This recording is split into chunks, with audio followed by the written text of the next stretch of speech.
Shoshilinch xabar. O'zbekistonda 2026-yilda to'y qilishni reja qilgan yoshlarga ajoyib xushxabar.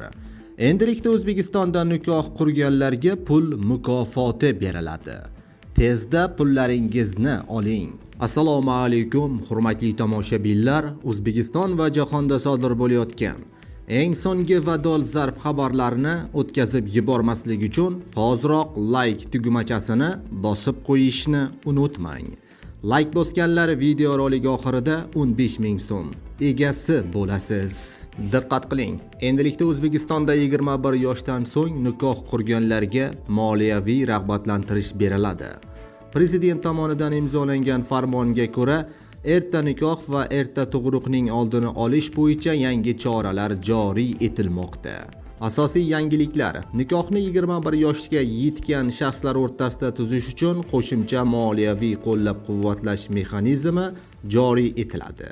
Nikoh shartnomasi tuzganlarga davlat bojidan imtiyozlar beriladi. Homilador yoki 3 yoshgacha farzandi bor talaba qizlarga ta'limni davom ettirish imkoniyati ham ta'minlanadi, deyiladi xabarda. Eslatib o'tamiz, O'zbekistonda 1-iyuldan boshlab pensiya va nafaqalar oshirildi.